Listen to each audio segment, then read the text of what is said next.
dalka dibadiisa tan iyo markii muddaxileedkiisa uu dhammaaday 8 bishii Febraayo ee sanadkan 2021 madaxtooyada Soomaaliya ayaa war ka soo saartay sababta ama ujeedka safarka madaxweyne Maxamed Cabdullaahi Farmaajo sidaas si la mid ah waxa goor dhaweyd iyadana war saxaafadeed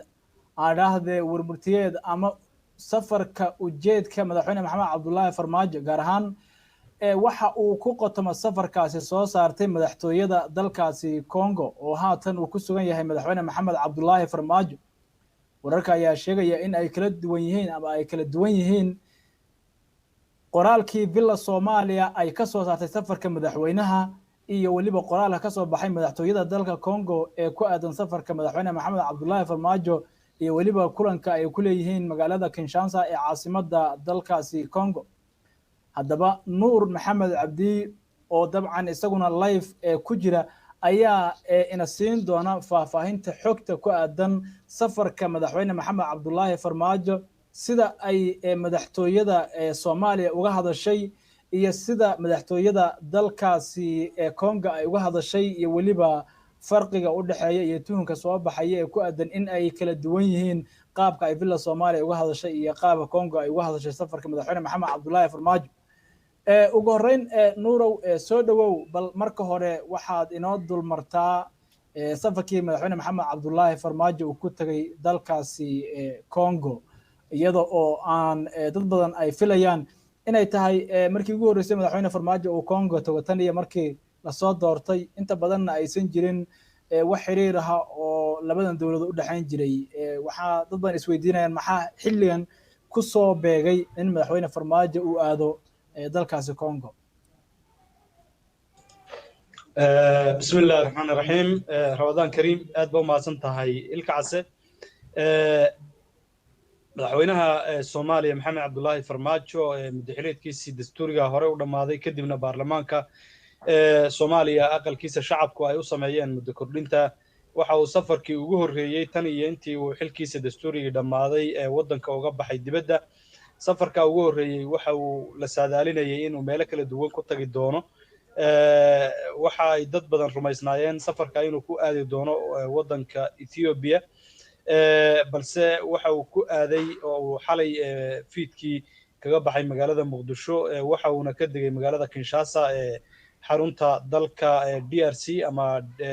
Congo wadankaasi ayuu dabcan ka degay waxa garoonka ku soo dhaweysay oo sida sawirkan bal laga dheehan karo ku qaabishay ama diyaaradda horteeda kaga hortagtay marwada koobaad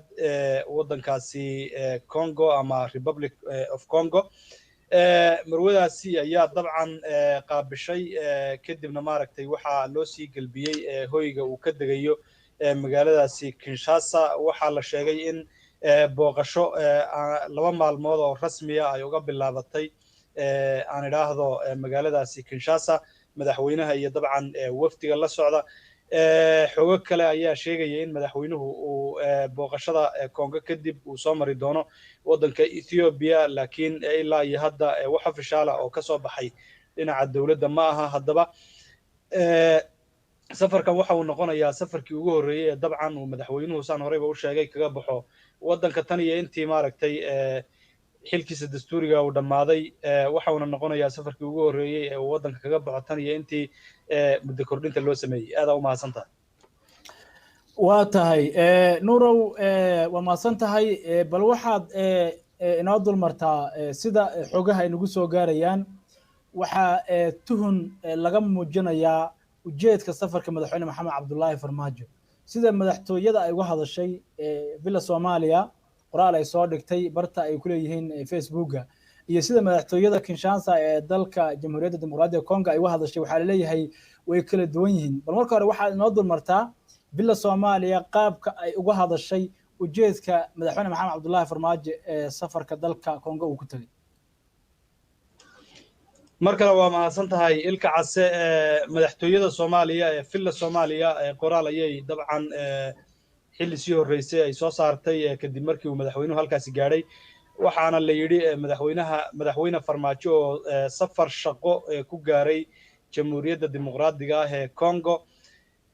madaxweynaha jamhuuriyadda federaalka soomaaliya mudane maxamed cabdulaahi farmaajo iyo wafdigu hogaaminaya ayaa gaaray magaalada kinshasa ee caasimadda dalka congo halkaasi oo booqasho 2 maalmooda ay uga bilaabatay madaxweynaha iyo wafdigiisa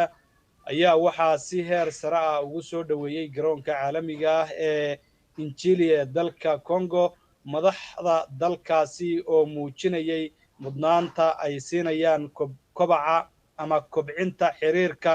laba geesoodka ah ee jamhuuriyadda federaalka soomaaliya iyo jamhuuriyadda dimuqraadiga ee congo safarka madaxweynaha ayaa ku qotoma baa la yidhi kor u qaadidda iskaashiga diblomaasiyadeed ee labada dal iyo midka heer qaaradeed ee dhinacyada amniga dhaqaalaha ciribtirka faqriga iyo xagjirnimada halka haddaanu isi yara fiirsano waxaa la yidhi safarka madaxweynaha ayaa ku qotoma kor u qaadidda iskaashiga diblomaasiyadeed ee labada dal iyo midka heer qaaradeed ee dhinacyada amniga dhaqaalaha ciribtirka faqriga iyo xagjirnimada dhowrkaas qodob ayuu maaragtay la xidhiidhaa safarka madaxweynuhu sida ay inoo sheegtay villa soomaaliya ama madaxtooyada jamhuuriyadda federaalka soomaaliya diblomaasiyiinta ku weheliya safarkan madaxweynaha jamhuuriyadda ayaa inta ay ku sugan yihiin congo waxa ay kulan doceedyo la qaadan doonaan baa la yidhi dhigagooda dalkaasi iyo madax kale oo ka tirsan midowda africa ayaa la yidhi haddaba qoraalka madaxtooyadu intaas ayuu ilkacaasoo ku kooban yahay waa madaxtooyada jamhuuriyadda soomaaliya qoraalka ay kaga hadashay safarka madaxweyne maxamed cabdulaahi maxamed farmaajo uu ku tegey waddankaasi congo magaalada kinshasa dhinaca kale madaxtooyada waddanka congo aan idhaahdo madaxtooyada dalka jamhuuriyadda dimuqraadiga ah ee congo ayaa iyaduna markii ugu horreysay ka hadashay safarka madaxweyne farmaajo